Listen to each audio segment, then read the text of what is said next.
What's up, everyone? Welcome to another video. First, I just wanted to say that this video was made thanks to the patrons, and the full unedited video will be up there on Patreon by the time I post this video. Also, thanks to all the kind people who said nice things about my water effects over the last year since I started making videos. I don't really make a lot of hobby videos because I find them more difficult to make and they don't tend to get as many views. So please share this if you want to see more of them, or at least the YouTube version. Okay, so the first thing I do is look at the model and figure out roughly how I want the splash effects to look. Try to use the motion of the model to inform how the splash will look. Here I've got some Namarti that I've done the splash effect on, and some that I haven't, so you can see what I mean. You see how the axe is swinging? Well, my theme and idea for this was that the Ether Sea is empowering each blow, so I wanted you to be able to see the motion through the effect, right? You'll find that doing these splash effects are going to be at least 50% art. And like water, you never fully control the effect you're going to get, so you should probably make peace with the idea that it's not going to go exactly as planned. Once I've figured out how I want them to look, it's time to get out the acrylic rods. For my purposes, I use the 1/16 of an inch thickness. Your mileage may vary though. I can see an argument for thicker rods for sure. I just like the 1/16, the thinnest rods, because they're more flexible both physically and in what job that they can actually do. Sometimes you can literally just glue the rod on how you want it and then go to the next step. This is how I did most of my models, to be honest.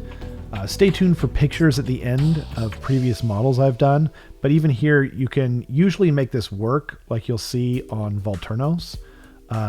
If you can make this work, it's actually the way to go. But here we're going to learn how to do the difficult stuff like the Mangler squig here. See where it's flowing up in a place where there's nowhere to attach the acrylic rod? Well, we're going to bend them ahead of time using a heat gun. Honestly, getting the right shape with the heat gun is probably the most difficult part. I did it both by myself and with the help of my wife, who remains more elusive to being filmed than Bigfoot. I did most of them by myself actually, but to film it and show it on camera, I needed her help. But I wanted to make sure that when I'm doing it on camera, you're actually just seeing one person do it. But if you get another person to help you, it's that much easier, right? You could just hold it with two hands and get someone to run the heat gun back and forth, and then you could just bend it as you go. But I wanted to show that it could be done with just one person. It should also be said that you don't necessarily need to get a perfect shape. Most of the time, you can just bend several with an idea in your head of the final outcome, and then just attach it to the base in a way that matches your vision. Okay, that's it. It's done. Okay, not really. Now comes the fun part, though. Adding the UV resin. What you want to do is have a UV light handy and probably on. Mine was running out of batteries, so eventually I had to use a plug-in light that I normally use for setting the resin. That's actually made for setting people's like nails and stuff. It was a nightmare, to be honest, but if you have a handy flashlight, it's way better, and that's the way I normally do it.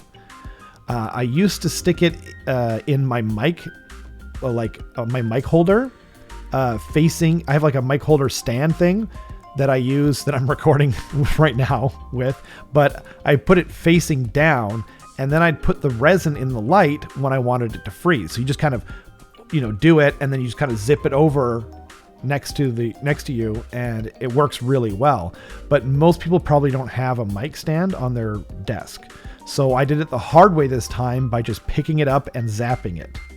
A better way is to get a friend or partner to help, which I've done in the past as well. You want to use the surface tension of the acrylic rod and let the resin flow down it and then freeze once you get the desired shape. I know this can be freaky because you're probably doing it after the miniature is already painted like me, but you can also use it to your advantage.